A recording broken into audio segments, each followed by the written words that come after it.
Bollywood actor Govinda के पैर में गोली लगने से वो घायल हो गए। उन्हें खुद की पिस्टल से चली गोली लगी है। घटना मंगलवार सुबह करीब 4:45 की है। दरअसल ऑपरेशन करके उनके पैर से गोली तो निकाल ली गई है। फिलहाल एक्टर खतरे से बाहर है। दरअसल एक इंटरव्यू में ये पता चला है, डीसीपी दीक्षित गोडाम ने बताया है कि जिस समय ये घटना हुई उस समय गोविंदा घर में अकेले थे।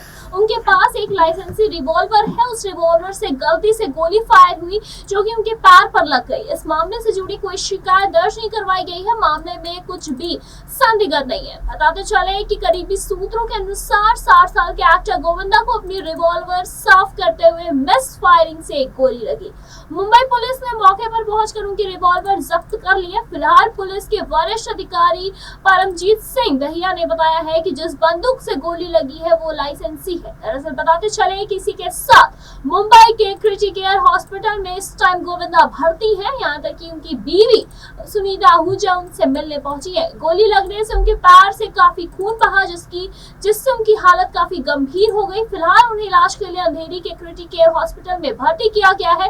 इसी के साथ बताते चले कि हॉस्पिटल से जुड़े सूत्रों के अनुसार शुरुआती इलाज के बाद अब गोविंदा खतरे से बाहर है। उनकी पत्नी सुनीता फिलहाल अस्पताल में उनके साथ ही वहां पे मौजूद है। इसके बाद बताते चले कि कृष्ण अभिषेक यानी कि उनके भांजे वहां पे मौजूद नहीं है। दरअसल कृष्ण अभिषेक एक प्रोग्राम में शामिल होने के लिए कोलकाता रवाना होने वाले थे। और बताते चले कि गोविंदा के मैनेजर शशि सिन्हा ने बताया है कि वो एक प्रोग्राम के लिए कोलकाता जा रहे थे। 6 बजे की उनकी फ्लाइट थी। अलवानी में पिस्टल रखते हुए मिस फायरिंग हो गई और उनके घुटने के नीचे गोली लग गई। उन्हें तुरंत के तुरंत अंधेरी के अस्पताल ले जाया गया। गोली निकाल ली गई है। फिलहाल उनकी हालत खतरे से बाहर है। घबराने की कोई बात नहीं है। इस टाइम उनकी वाइफ उनके साथ है जो कि उनका ध्यान बराबर रख रही है। Coolie number 1, hero number 1, Raja Babu, छोटे सरकार, हद कर दी आपने जैसी फिल्मों का हिस्सा रहे गोविंदा बीते 5 सालों से फिल्मी करियर से दूर है। उनकी आखिरी रिलीज फिल्म 2019 की रंगीला राजा है। गोविंदा 28 मार्च को शिवसेना शिंदे गुट में शामिल हुए थे। इस दौरान महाराष्ट्र के मुख्यमंत्री एकनाथ शिंदे भी मौजूद थे। पार्टी ज्वाइन करने के बाद गोविंदा ने कहा था, मैं 2004 से 2009 तक राजनीति में था। ये संयोग है कि मैं 14 साल बाद मैं फिर से राजनीति में आया हूँ। मुझ पर जो विश्वास किया गया है मैं उसे पूरी तरह से निभाऊंगा। बताते चले कि इसी के साथ उन्होंने ये भी कहा था गोविंदा ने कि 2004 में कांग्रेस के टिकट पर मुंबई नॉर्थ से लोकसभा चुनाव लड़ा था।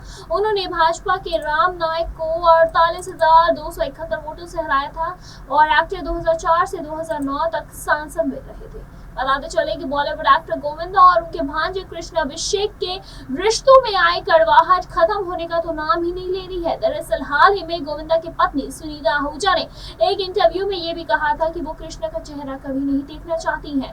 दरअसल सुनीता आहूजा ने ये कहा कि ऐसा कभी नहीं होगा कि 3 साल पहले मैंने ये कहा था कि जब तक मैं जिंदा हूँ चीजें सुलझ नहीं सकती। आप परिवार के नाम पर दुर्व्यवहार और अपमान नहीं कर सकते। बार बार मुद्दे कभी भी हल नहीं होंगे और मैं अपनी जिंदगी में उनका चेहरा फिर कभी नहीं देखना चाहती हूँ।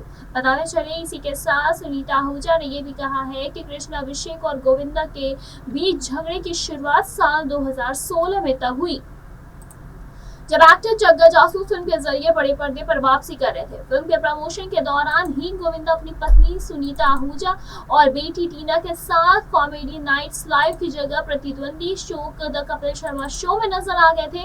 और बता दें कि कृष्णा उस दौरान कॉमेडी नाइट्स लाइव का हिस्सा थे, जिसके बाद अपने ही मामा से नाराज कृष्णा ने एक इंटरव्यू में कहा था कि हमारी डेट्स मैच नहीं हो पा रही थी। मैंने 4 दिन पहले से उन्हें मैसेज किया था, लेकिन मुझे तब सदमा लगा कि जब ये पता चला कि वो अपनी ही पत्नी के साथ बुधवार को कपिल के साथ शूटिंग कर रहे थे।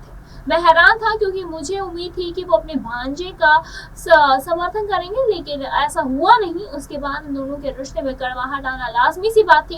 इस घटना के बाद गोविंदा ने कृष्णा के कमेंट पर नाराजगी जताई थी। इस बात का खुलासा करते हुए कॉमेडियन ने कहा था कि मैंने अपने शो पर जोक मारा था और कि मैंने गोविंदा को अपना मामा रखा है। हालांकि उन्हें ये बात पसंद नहीं आई और मैंने उनको समझाने की कोशिश की, ये केवल मजाक था। सच तो ये है कि जब मैं उन्हें मामा कहता हूँ तो मेरा रुतबा बढ़ जाता है। ये बिल्कुल भी अपमानजनक कहीं से नहीं है। गोविंदा के भांजे के रूप में संबोधित किए जाने पर मुझे कोई भी परेशानी नहीं है, क्योंकि ये मेरी दूसरी पहचान की तरह है।